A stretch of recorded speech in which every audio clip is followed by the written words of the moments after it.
É isso mesmo, evangelista Jaime. A graça e a paz do Senhor Jesus, meu irmão. É um verdadeiro círculo de espetáculo, né? Era o que o Império Romano fazia na arena do Coliseu, quando iam se divertir com os gladiadores, né? Que lutavam até a morte. Em homenagem a César, eles o meneavam, né? E a multidão era alimentada com pedaços de pão, né? E o povo ia ali para aplaudir, torcer, apostar, né? Existia toda uma movimentação, tanto política, tanto quanto religiosa, que por trás das cortinas, né, estava todo um intento mau e diabólico por parte dos Césares, né? E não diferentemente de hoje, que os políticos da atualidade, eles assediam, né, e promovem nos períodos de festas com o dinheiro, né, do povo, com a arrecadação de receitas e de impostos, né? E promove aí o carnaval, promove aí o Réveillon, né? Esse é o tipo de pão, né, que o povo gosta, né? E o povo é tratado como gado mesmo, como diz aí o irmão, né? Essa, isso tudo é a precedente, a apostasia, né, que antecede aí a chegada do anticristo, que virá, meu irmão, que virá.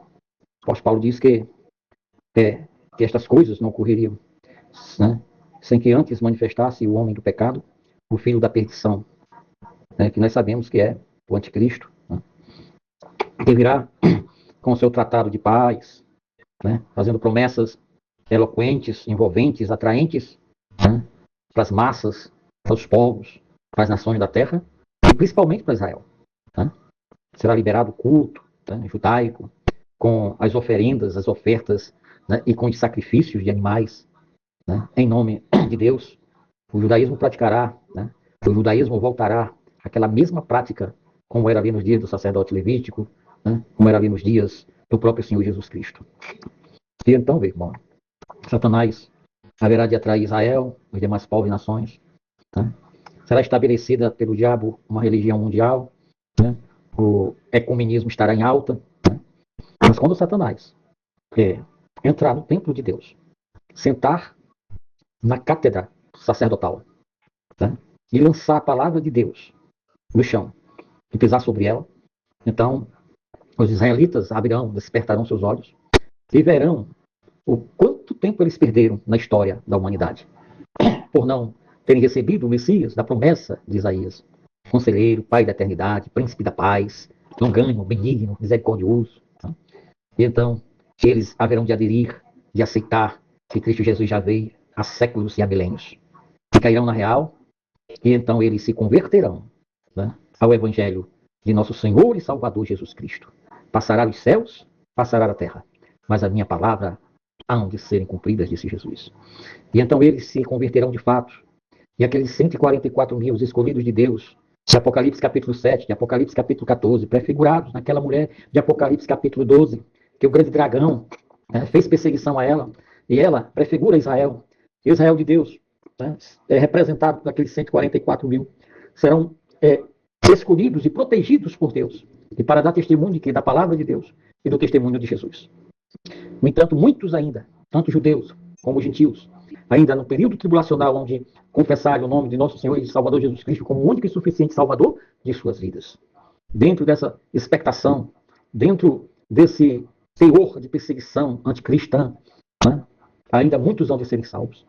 No entanto, chegará a época e o tempo de Cristo Jesus descer com a igreja dos céus à terra para reinar aqui por 1000 anos. O milênio do Senhor será estabelecido. Todo mundo, todas as tribos, línguas, povos e nações da terra haverão de confessar que Jesus Cristo é o Rei dos Reis, o Senhor dos Senhores e Rei dos Reis. Haverão de dobrar os seus joelhos e de confessar que Cristo Jesus é o Senhor dos Senhores e o Rei dos Reis. E então, juntamente com Jesus, estaremos aqui reinando. A igreja estará aqui. Aqueles 144 mil também estarão aqui. As duas testemunhas de Apocalipse capítulo 11 já foi passado. E agora, o Evangelho ainda continua sendo pregado, irmão. O Evangelho da paz com Deus, o Evangelho da salvação, o Evangelho do nosso Senhor e Salvador Jesus Cristo, a sã doutrina que Jesus Cristo deixou e estabeleceu para que a igreja cumprisse com ela.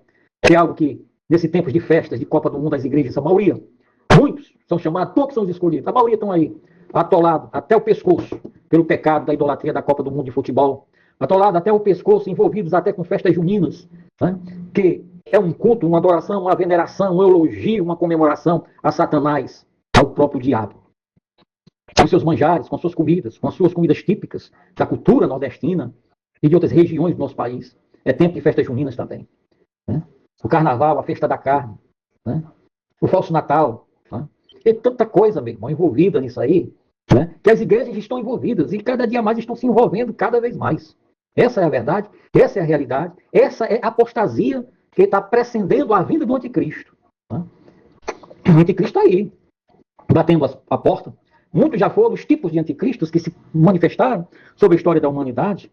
Né? Nós sabemos disso, Mao Tse-tung, Adolfo Hitler e tantos outros, né? Que são representados, né? Como tipo de anticristo, tanto dentro dos impérios, né? Não é dos impérios, né? Mas viemos para o Império Romano mesmo, nas pessoas dos Césares, né? Que recebiam homenagem, adoração, veneração, culto à sua pessoa, né? Como era nos dias de Nero, de Domiciano e de outros Césares que passaram na história, né, do Império Romano e que foram incautos, foram feras, bestas feras, que perseguiram a igreja de Cristo Jesus. Né? Os apóstolos, todos eles, morreram ali das mãos de Nero. Menos João, né, que sobreviveu nos dias da perseguição à igreja feita por Domiciano, e que escapa exilado na ilha de Patmos por amor da palavra de Deus e do testemunho de Jesus que ele dera. Né? Ele não se dobrou ao imperador. Ele, com a cara descoberta, com a coragem divina, preparado por Deus, ele não se dobra diante do imperador.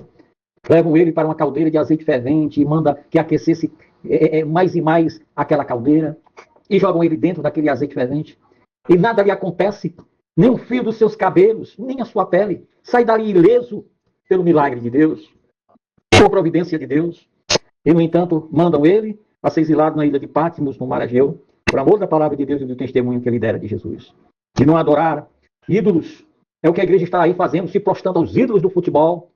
Né? Maradona considerado Deus do futebol, né? O imperador do futebol. Né? O rei Pelé considerado como o rei Pelé, imperador do futebol. Né? A Maradona dedicaram até igreja e até Bíblia a Maradona. Né? E está aí essa turma, né, de crentes, se dizem serem crentes, envolvidos no paganismo, no mundanismo, na idolatria, na profanação, na iniquidade, na transgressão às Sagradas Escrituras. Dizem não à palavra de Deus, dizem não à sã doutrina, e dizem sim ao pecado, à transgressão, abraça o mundo e as coisas que no mundo há, algo que João, ele bate de frente e diz, filhinhos, não ameis o mundo, nem as coisas que no mundo há, pois se alguém ama o mundo, o amor de Deus não está nele. Tiago 4,4 diz, adúlteros e adúlteras. Né? Diz que quem é amigo do mundo é inimigo de Deus, constitui-se inimigo de Deus. Mas o povo está aí, meu irmão. Não quer saber não quer saber nada não. Fechando as portas da igreja para cultuar os ídolos do futebol, para homenagear os ídolos do futebol. Né? Isso está dentro da maioria, de quase todas as igrejas. Tem nomes de que vives, mas estás morto, disse o próprio Jesus à igreja de Sardes. Né? Disse o próprio Jesus à igreja de Sardes. A Laodiceia, Jesus Cristo diz, estou a ponto de vomitar-te da minha boca. Essa idolatria do futebol dá náuseas ao Senhor da igreja. Aquele que não poupou sua própria vida e que por amor dela se entregou-se ao martírio, ao escárnio, às chicotadas do carrasco romano, deixou-se ser crucificado, derramou sua última gota de sangue na cruz do Calvário, porque ele é o Cordeiro de Deus que tira o pecado do mundo. Aleluia, glória a Deus.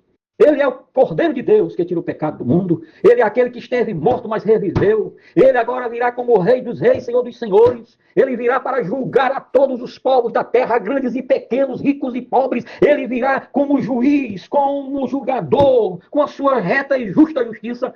Ele fará a justiça, meu irmão. Oremos por este povo. Que Deus se apiede deste povo. Que Deus resgate e traga este povo aos seus pés e ao altar da reconciliação. Meu querido irmão, está distante, muito longe, muito distante, muito longe da verdade de Deus. Tem nomes de que está vivo, mas estás morto, disse Jesus. Né? Meu querido irmão, fiquemos na expectação da vinda e amemos a vinda de nosso Senhor e Salvador Jesus Cristo. Que tenhamos a coragem, a disponibilidade de pregar a sã doutrina e viver a sã doutrina. Porque a maioria dos pastores deixaram-se corromper, desviando as ovelhas do caminho, desviando o povo da igreja de Cristo Jesus, levando o mundanismo para dentro da igreja. Né? Outros se acovardam, não pregam a verdade, não dizem nada, fica calado. Nem diz que tosse, nem que não tosse, mas nesse tempo, meu irmão, nós temos que abrir a boca, tocar a trombeta em Sião e falar as verdades escriturísticas, não poupando nem a nós mesmos, não poupando nem a nós mesmos. Que nós temos o temor a Deus e nos convertemos mais e mais a cada dia, a cada instante, porque é a luta da carne contra o espírito e do espírito contra a carne. Nós somos um verdadeiro campo de guerra ambulante, de guerra espiritual. E olhemos para dentro de nós e possamos dizer: Deus, né, corrija-me, Senhor, faça-se sobre mim a vida, a tua vontade, cumpra com ela, mesmo que me doa, mesmo que eu sofra, mas que o Senhor cumpra em minha vida, em minha semente, em minha descendência, em minha família, a tua vontade, Senhor. A tua vontade, ó Deus. É isso, meu querido. E a igreja de Filadélfia, Jesus diz: porque guardastes a palavra da minha paciência, a palavra da minha verdade, a minha sã doutrina, os meus ensinamentos, eu também livrá-lo-ei da grande tribulação, ou da tribulação, que virá sobre o mundo inteiro. A igreja será arrebatada, erigida na nuvem dos céus dos ares, os mortos ressuscitarão primeiro e subirão de encontro ao nosso Senhor e Salvador Jesus Cristo, e segundamente também nós, no abrir e fechar de olhos, que toque a trombeta de Deus. Aleluia! Oh, aleluia! Se nós seremos chamados, meu irmão, pelo nosso novo nome na glória, encontraremos com o Senhor Jesus, estaremos ali com o Senhor para a glória do seu nome, aleluia! Vale a pena ser crente, vale a pena sofrer por amor da palavra de Deus e do testemunho de Jesus, vale a pena ser taxado de louco, ser taxado de fanático, vale a pena, meu irmão, sermos perseguidos como foi o profeta Elias, sermos mortos como foi decapitado João Batista, como foi decapitado o apóstolo Paulo, como foi crucificado o apóstolo Pedro, vale a pena ser crente, aleluia! Oh, glória! Aleluia! Vale a pena, meu irmão, dá glória a Deus e aleluia! Em vez de estar gritando é gol, vale a pena dizer glória a Deus, glória a Jesus, bendito seja o nome do Senhor! Aleluia! Aleluia! Oh, glória! Paz do Senhor, meu irmão, a paz do Senhor!